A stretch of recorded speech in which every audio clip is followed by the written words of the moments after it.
Ladies and gentlemen, welcome to another Crowpill video. I'm going to Crowpill you today about engagement and why it's king, why it's the most important thing in video games.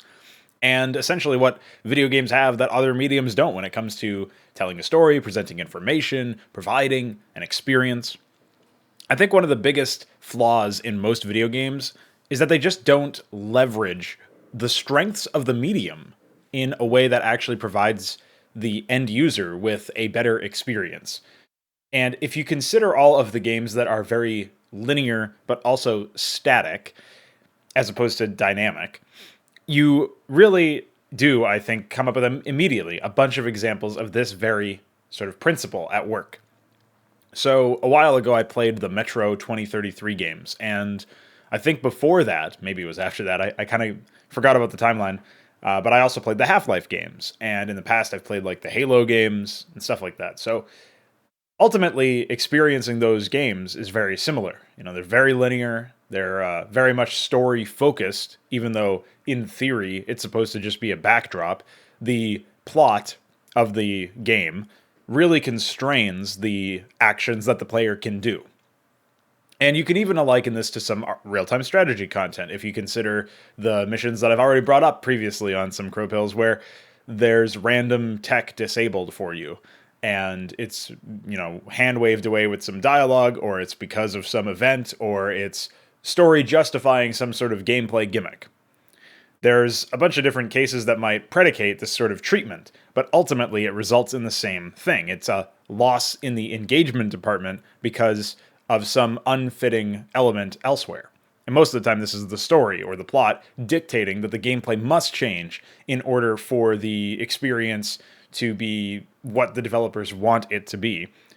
But ultimately, that experience is lower quality, objectively, because you're removing mechanics or you're radically changing the mechanics at play to the point where you no longer have the same consistent game state, the same consistent set of mechanics that you've been learning the entire way. Now, at some point, I'll make a video on why it's really important to remain consistent with your gameplay loop. But the sort of Cliff Notes version of that is that the gameplay loop is the most important thing that the player has in order to leverage their skill. Basically, they learn a gameplay loop and they go through the whole game practicing this gameplay loop, and they receive more and more satisfaction as a result of winning harder and harder engagements by showing off how skilled they actually are. And this is how things work in multiplayer senses. In most multiplayer games, there might be some different battlegrounds that go down, like StarCraft or CSGO maps or something like that, but different Quake arenas, all that stuff.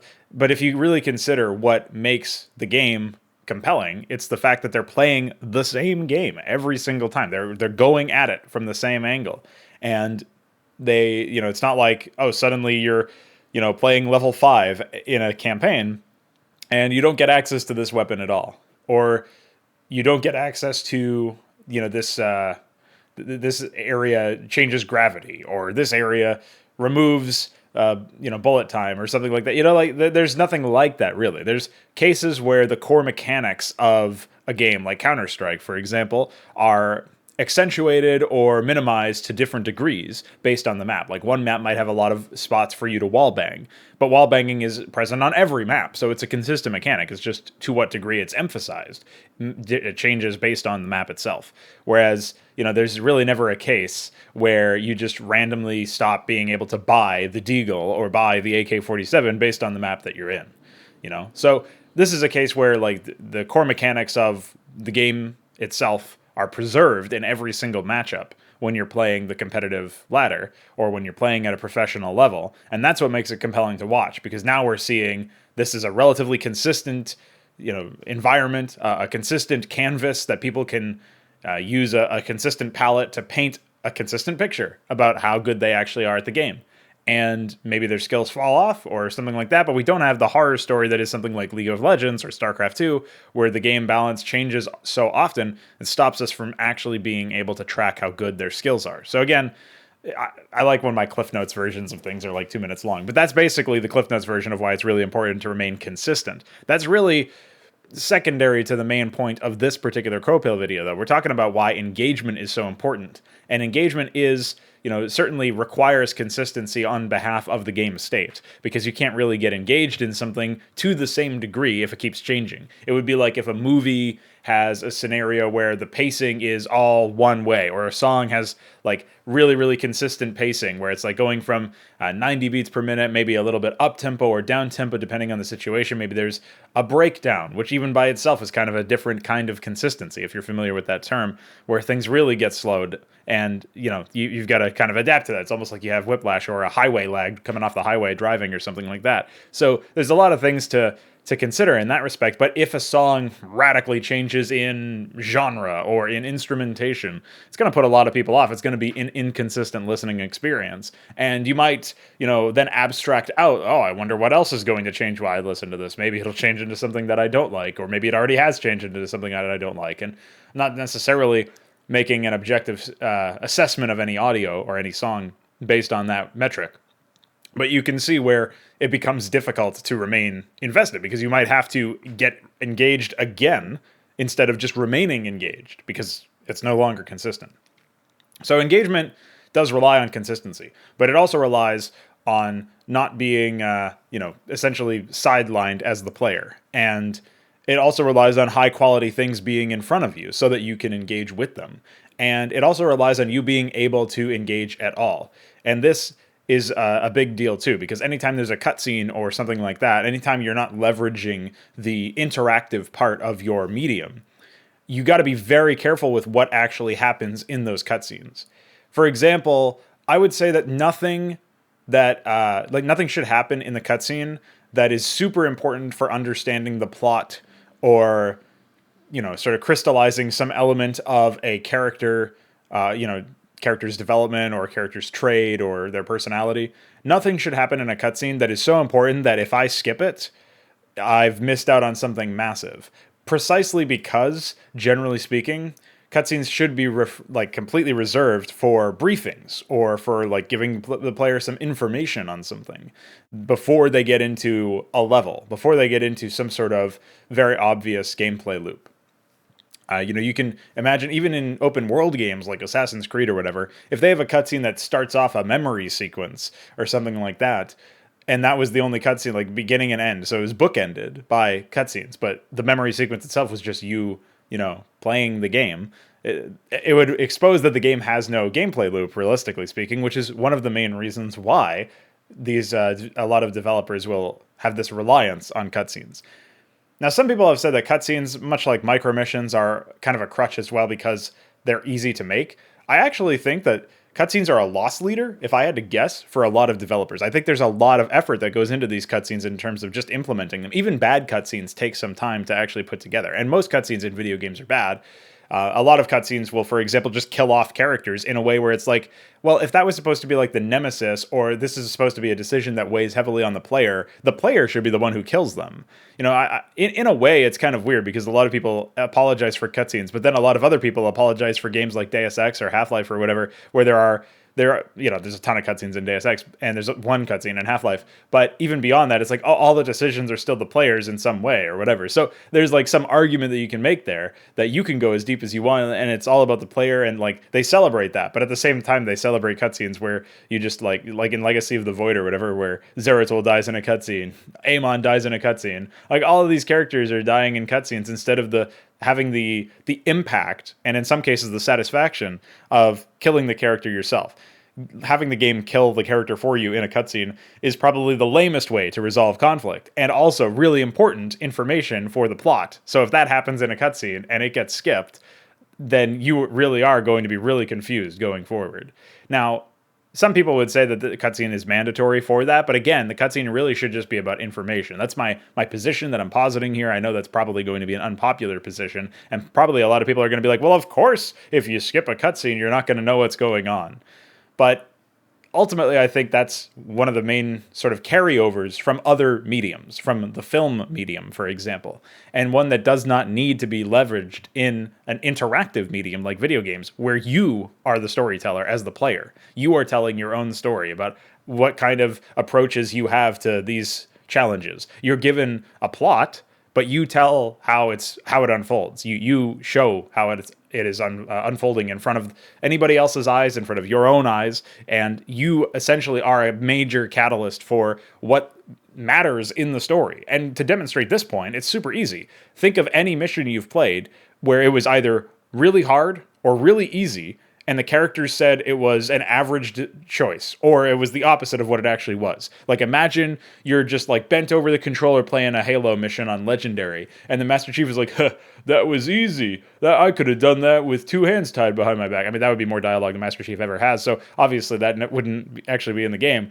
But in that hypothetical example, and there's plenty of things that I'm sure people can remember off the top of their heads that are very similar to this sort of example that I'm giving, it would be immediately immersion breaking, right? Because it would be like, holy shit, that was a really difficult experience that I just had, but the characters are saying it like it's nothing. Or it could be the opposite, where this happens all the time too, especially in Blizzard games like World of Warcraft or StarCraft 2, where we're exposited that a certain character is really formidable. Think Brood War, Kerrigan talking about Zeratul. Zeratul is a formidable opponent, and he must be, slain as a result. We're told that, but then Zeratul's a fucking idiot in the actual game and does nothing, and only does stuff in cutscenes. It's like you've got 2 different entities that you're referring to as far as Zeratul goes. There's the gameplay avatar of him. Essentially being a commander for Protoss armies in-game. And then there's the character that shows up in cutscenes and briefings that acts completely differently, that has seemingly no connection to whoever was leading the Protoss in the actual level that you were playing. So, generally speaking, to avoid this kind of massive disconnect, you have to go whole hog, all in, on the interactive angle. And you have to make everything that's super impactful for character development, for plot development, for, twisting the plot, or changing anything about it, or like underscoring certain elements, or having an epic moment. That all has to come in gameplay. That all has to be the result of the player's actions or reactions within the world. That has to feel like it's something about what the player did. It could also be stuff like, the player bears witness to something in-game, like they've got a really powerful AI ally, or they see an AI enemy that, deploys a really powerful weapon in an RTS context. Or it could be in an FPS context where there's a different kind of enemy that shows up and it's the first time you see him, and he just immediately starts attacking you, and you're like, oh shit, there's no cutscene for this? I just gotta deal with this on my own? Oh shit, homie, I don't know what to do about this. And then, obviously there's plenty of different examples that you can think of for when, if there was no cutscene, it would have been more impactful. I think if you think back to the Doom 2016 game that came out, when the first demon that you see is the imp, and it like zooms in on the imp, and it's like trying to be epic, and like, oh shit, look at this imp, check it out. If they just suddenly started swarming you, and you were like, oh fuck, I'm getting attacked by demons that I've never seen before, that would be a lot better of a first impression. That would be a lot more, you could take them seriously, right, at that point, because they're like using the element of surprise. They took you by surprise. A game that actually does this is the Fear game. The first Fear game has this in spades. Sometimes it doesn't do it, but other times it does. And there's a lot of cases where like the first time you meet an enemy will be like a small number of them, or maybe one of them shows up and just apropos of nothing fucking attacks you, and you might die to it, and you might be like, oh wow, and that's way more satisfying, and that's way more like something that you can take seriously, instead of the enemy announcing their presence. It's like the villain announcing their plan for world domination or whatever. It doesn't make any sense. It's just completely out of place in this context, and it doesn't leverage the interactive element of the medium. Now, there's plenty of ways to do this in a way that won't necessarily take the player by surprise or feel unfair in that context where you just weren't expecting it. There's ways to dole out this information and provide that kind of information to the player in a context that will hopefully allow them to sort of enough breathing room to pick up the pieces and put the 2 and 2 together and figure out what needs to be done to counter that, or what needs to be done to work around that, or work alongside that if it's an AI ally thing. Or use a gun that they just found, or whatever the case may be. That being said, tutorialization is its own topic that we could go deep in, and obviously I could go deeper into any of the topics that I broached in this particular video. But I hope I've explained why engagement is king, why cutscenes should not have really, really important information like a character death or something like that in them, and why it's a lot more important to leverage the gameplay aspect of things. I think especially for any game that's trying to sort of demonstrate that it has a living, breathing world, like all of these open world games, and this is indeed something I brought up in my Metro 2033 review, the leverage that you have as a video game, you can say, I'm going to go backwards in here. Whereas you can't really do that. You can't go backwards in the story or the plot or the setting and do something differently. You can only rewind the film and turn the book back over or whatever, but that doesn't change the outcome. It's always the same. And you're not literally going back in time when you decide to go backwards in a mission, but you, in theory, can go and re-examine some elements, and that's what makes it so compelling to engage with a world when it allows you to do that.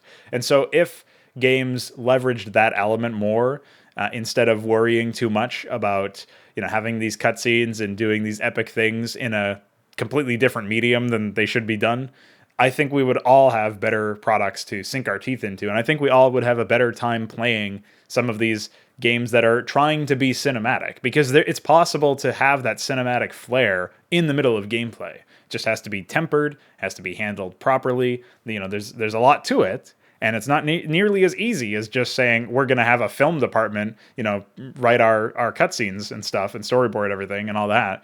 That can be useful information or useful steps for figuring out how to present the information. But ultimately, it should be presented by and large within the gameplay itself. So there you go. That's why engagement is king. Leads to way better examples, leads to way better experiences. And that's all I have for you for today. Bye.